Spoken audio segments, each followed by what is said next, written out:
Chapter 5. Warning sa mga mayayaman. Makinig kayong mga mayayaman. Umiyak na kayo at umagulgol sa mga masasamang bagay na mangyayari sa inyo. Nawala na ang yaman nyo at kinain na ng mga insekto ang mga damit nyo. Kinalawang na ang gold at silver nyo. Gagamiting ebidensya ang kalawang na yan laban sa inyo at parang apoy yan na lalamon sa katawan nyo. Nag-ipon kayo ng mga yaman para sa mga huling araw. Hindi nyo pinasweldo ang mga nagtrabaho sa bukid nyo. Pakinggan nyo ang mga reklamo nila. Nakarating na sa Panginoon na makapangyarihan sa lahat ang daing ng mga pinag-harvest nyo. Puro luho at pasarap ang inatupag nyo dito sa mundo. Pinataba nyo ang mga sarili nyo na parang mga hayop na kakatayin. Ginudge nyong guilty ang mga innocenteng tao. Pinatay nyo sila na walang kalaban-laban. Patience at panalangin. Mga kapatid, maging matyaga kayo hanggang sa bumalik ang Panginoon. Tingnan nyo yung mga magsasaka. Hinihintay nilang mamunga yung mga inaasahan nilang tanim. Inaabangan nila ang tag-ulan. Kayo din, magtiyaga kayo. Huwag kayong mawalan ng pag-asa kasi malapit nang dumating ang Panginoon. Mga kapatid, huwag kayong magreklamo laban sa isa't isa para hindi kayo i-judge ng Diyos.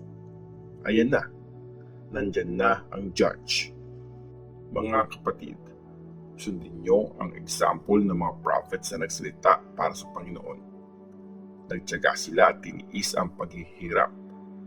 Sinasabi nating pinagpala sila kasi naging matatag sila. Narinig nyo ang tungkol sa pagtitiis ni Job at alam nyo kung paano siya tinidungan ng Panginoon sa bandang huli kasi sobrang matulungin at maawain ang Panginoon.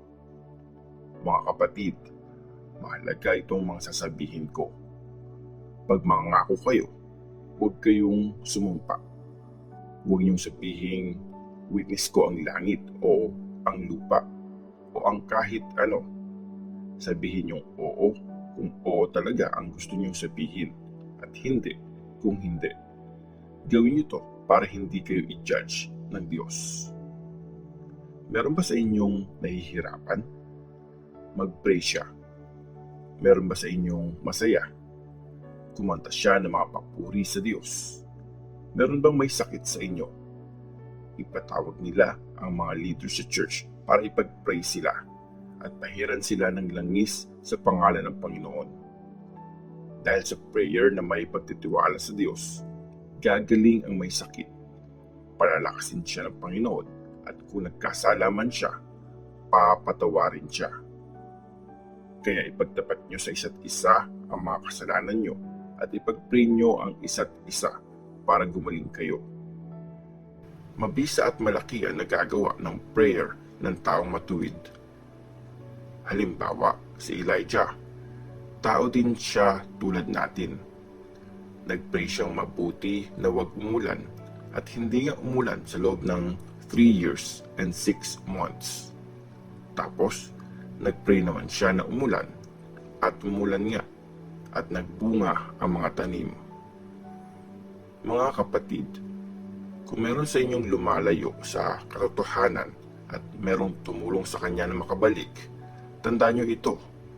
Kung sino man ang tumulong sa makasalanan na talikuran yung mga mali niya, nililigtas niya sa kamatayan ang kaluluwa ng taong yun at mapapatawad ang maraming kasalanan.